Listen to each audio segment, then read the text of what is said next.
Good deal. Thank y'all for being here. Um, start off with a couple things.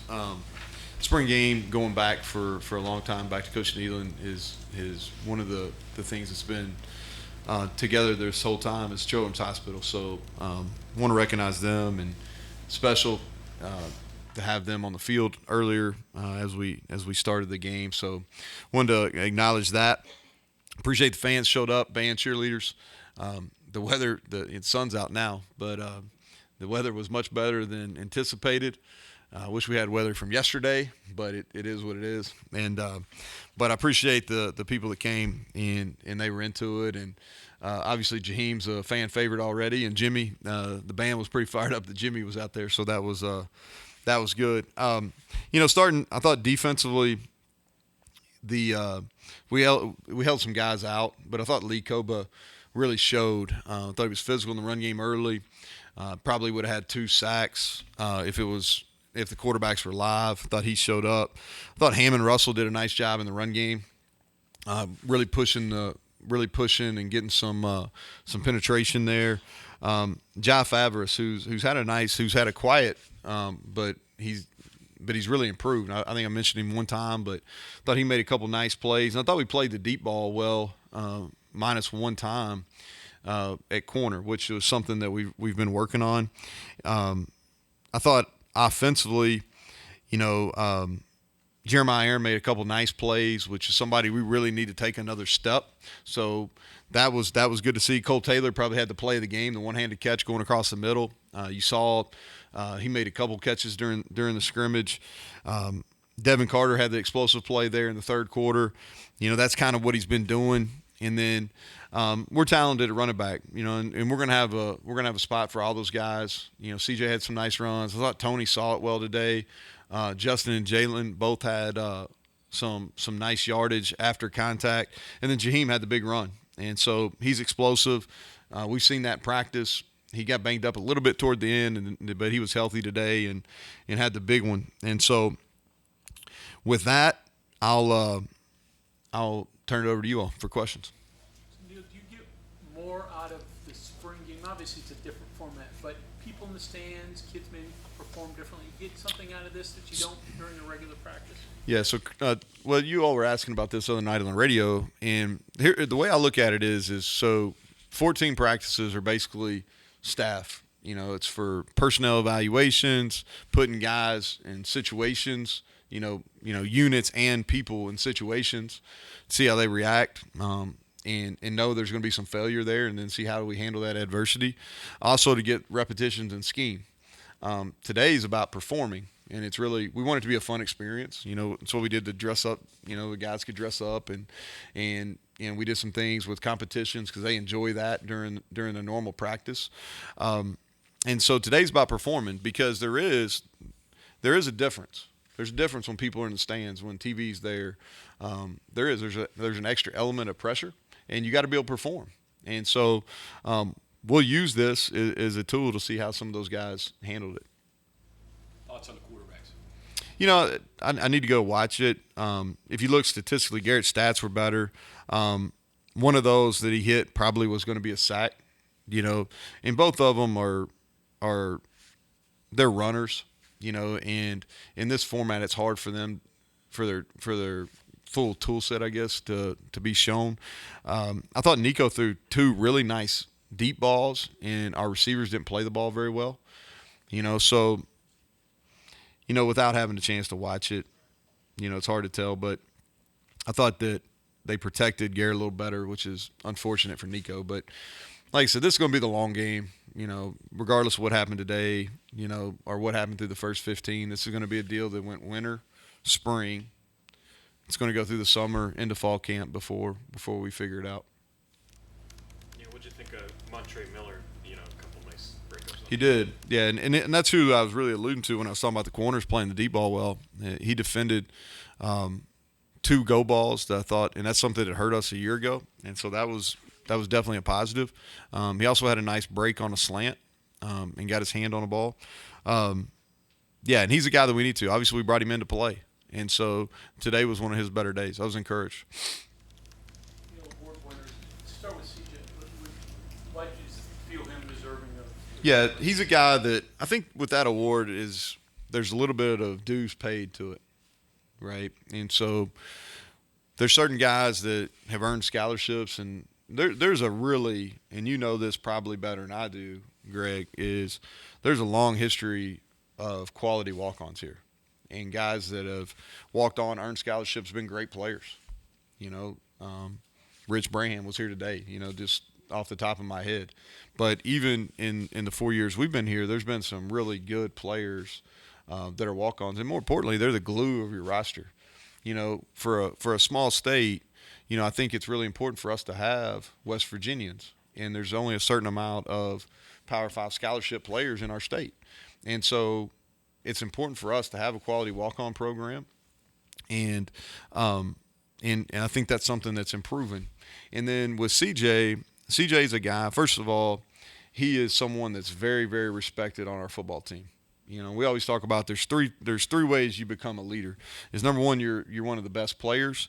Number two, you're one of the best people, and number three, you're one of the hardest workers. And there's no doubt that CJ is one of the best people on our team, and he's also one of the hardest workers. And he was a factor for us last year on special teams. He played on 2 special teams, and he'll continue in that role. And he's one of our best scout team players. And so that all those reasons are why he was chosen by the staff as the Nicholas Award winner. The reverse pass to Garrett for the touchdown, does that stay on the call sheet for Penn State? Yeah, we wanted to show them. They'll practice that now, right? They'll get some practice reps on that. Yeah. So I told you know, Chad and Sean, they kind of bounce back and forth calling the plays, and I just said, hey, make sure you have some fun. You know, guys like practicing trick plays, and so that's one they've been working on for a few days. You mentioned play calling. You talked about evaluating it. You know how Chad did this spring. Any kind of conclusions you've reached? Nah, we'll worry about that in the fall. You know, we did it the last 2 scrimmages. You know, I think I said this last Saturday too. Is so Jeff Coons and Shadon Brown, they both called the scrimmage last Saturday. They both called the scrimmage today. And then Sean Reagan and Chad Scott, they called the plays last Saturday and today. It's been some time since we talked about basketball player in Bell and Jimmy Bell being a part of the team and having this trial period. What are your thoughts now on him? So he worked out for 2 weeks fundamentally, and then he had today was his 6th practice, and you see improvement. And now there's some things too that today was really probably the 2nd time that nobody's been out there telling him exactly what to do, you know, and like he got beat for a sack today because he just didn't he didn't set off the ball. Like in pass protection, if he'll get depth in his set, he's going to be really hard to beat just because his arms are so long. Like to give you some perspective, and you all can look at this, like tackles usually NFL, talk about wingspan, they're usually in the 84, 85. That's good. You know, he's 87 plus. You know, he's really long. And so there's some fundamental things that, and just flow of the game that he's got to get into. He and I are going to spend some time early part of this week, and I'll talk to Coach Huggins, and I think we'll come to pretty quick, you know, kind of resolution on where it all stands. Hey Neal, on the play calling thing, I just got this, but you said that Jeff and Shadon. Mm-hmm. Typically, that's been Jordan. Yeah. So I'm just curious. Yeah, so the reason we did that, I really want us to grow coaches, you know, and most of when we get into spring and in fall camp to a lesser extent, but in spring, it's about playing your base. And the thing for a play caller where you need experience is situations. And so, like, we just, at the onset, like, I really wanted to put some time in developing coaches, you know, and putting them in some situations. And so that's what we did. You know, last Friday and Saturday, Shadon and Jeff both, I told them on Friday, hey, you're going to call the scrimmage because I want them to get some experience because I believe they're really close to being coordinators. And I have a lot of trust and a lot of faith in them. And then Dante worked as a special teams coordinator, so he worked for 2 days. And then I told him this Saturday just follow up because anytime, you know, especially when you're doing it early, there's some things you wish you had back or there's some learning experiences you wish you had. And so we talked about it on Monday, and I was like, hey, you'll get another chance on Saturday. So I look forward to sitting down with them and seeing not only Shadon and Jeff, but Chad and Sean as well, and because there were definitely some improvements, but that was just something from a head coaching perspective. We talked about getting our players better. We wanted to work on some staff development as well. And then beginning the spring, I think one of your E's or your goals or whatever was just penalties and mistakes like that. You probably got about 75 snaps today. I don't He had remember a one. penalty. He had one. Jimmy had one. Yep. Yeah, he had one. But it was big. We've really concentrated. If you think back, and I know you know this, we had some procedure penalties that really hurt us offensively last year, and so that was a point of emphasis. And then defensively, we've really worked fundamentals. And sometimes it showed today, and sometimes it didn't. But we've put a lot of work on fundamentals, because what happens a lot of times, your defensive penalties, whether it's defensive holding or DPIs, because you're out of position and you're playing with either bad pad leverage or bad hand leverage. And so we've really worked that, and it was clean. We had a Big 12 crew, and we had them versus Kansas State, and I probably wasn't real nice to them, so they probably wanted to throw some flags today, and so we must have been even more so clean. This is obviously a different atmosphere here, but we talked with Coach Scott on whether or not he would call plays from the sidelines, or regardless of how many plays he calls, whether he'd be on the sidelines or up top like past OCs. He did voice at the time that he likes being on the field and all the energy, and the players get a lot from him. Any decisions on? He'll be on the field. That's kind of who he is. Yeah, he's really.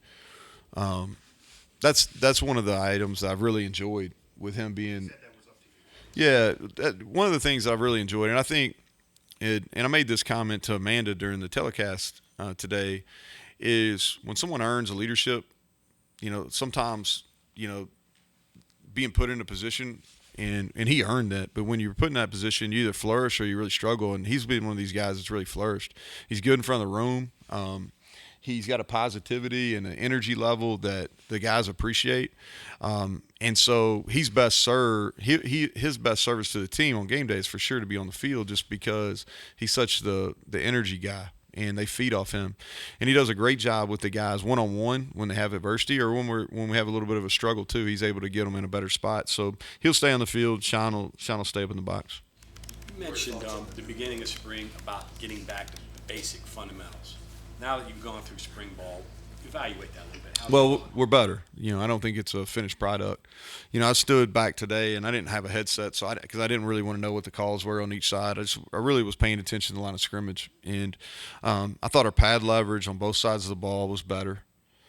I didn't watch the perimeter as much, but that's something that we've really worked on from a receiver and tight end standpoint, is doing a better job with our hands, making sure our hands are inside on the perimeter, and then DBs getting away from some of, like playing a little bit more zone coverage, and making sure our linebackers within limits are getting their hands on people, and then our corners are playing with their feet rather than with their hands. And so I didn't watch them as much today, but I can tell you through 14 practices we were better.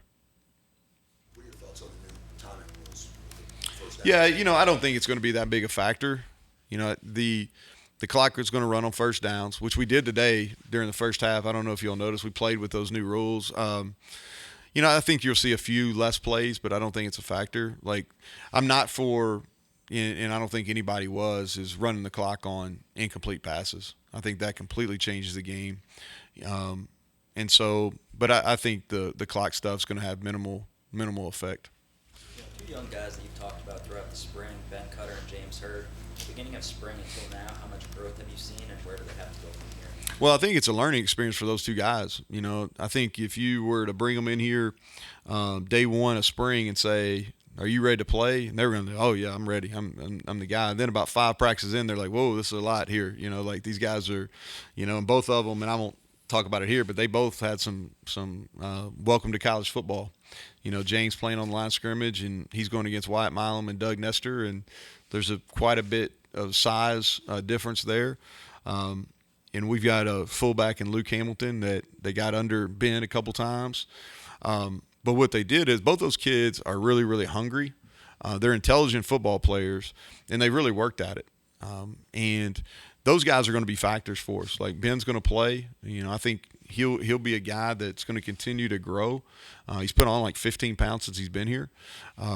and he'll be a factor for us on special teams. I think you'll see him playing more defense as the year goes. And then James is the most natural pass rusher that we've recruited. And so we've got to find a way to use that skill set. From now until beginning of fall camp, what do your guys have to do to get better? Yeah, well, we've got to hold our roster. I think that's where you start, and then we're going to add some pieces. In some areas that y'all have asked questions about. I think I've been pretty open about where we're going to add some pieces, and then the guys are going to get some downtime, which is important. We've got 1 week of class left, and then the month of May is really the longest break that football student athletes get. So they're going to get about 3 weeks. They got to manage that time. I think it's good because to be out of structure a little bit, and they need some time to be 18 to 23-year-olds, and I think you can overdo it real easy, so they need to refresh, and which they'll have an opportunity to do, and then we'll come back for the summer, and we got to get a lot of work done. Not only just from a strength and conditioning standpoint, but from a football standpoint too, in all three phases. And so we're not easing into this thing, right? So, we've got two of our first three are teams that are rivalries, and then in week 4 we play a team that's kind of been a thorn in our side. So we've got to be ready to go from the get-go. We're not easing into it. Sean didn't play. Sean, that was precaution, really out of precaution. Zach, we held out. Zach is ready to play. If it was a game, he could be ready to play. Mallinger missed spring. Polk's got a little bit of a muscle deal, so we held him. Trotter, you all know about, talked about that. Who else, Greg? Anybody else? Who's this? Redwood? It'll be close. Not at the beginning. I don't want to put any pressure on him to be ready. I don't think he'll be ready by the beginning. Zakia, I think the next month they'll kind of tell, but I'm hopeful for him. I think if he progresses over the next month, I think he's got a chance. What's Cortez done? C.J. Donaldson? Yeah, he was limited before. Yeah, so he practiced the whole spring. He got hit pretty low today too and bounced up, so I think that was good. A little bit of a confidence deal for him, but he practiced full go the whole time. Mike? Just Cortez, it's a name you talked about early on, had to have a good spring. Mm-hmm. I mean, today was probably the first time we saw a bunch of his stuff, but that sounds like he followed through on what was before that. So I thought it was today for him was a little bit good and bad. He had the touchdown where he caught the glance route and ran away from the defender, which shows that's something he's worked on. He's gotten faster, considerably faster since he got here. But then he faded away from a go ball. I couldn't remember if it was Garrett or Nico threw the go to him down on the home sideline. It would have been about a 45, 50-yard play, and he kind of let Montre get into him and move him off his line there late. But I'm pleased with his progress. I think that both, he and, Devin has been our leading guy this spring in each of the practices. And Cortez is a guy that's really growing and has potential to be a starter for sure. Okay, thanks, Coach. All right. Thank you all.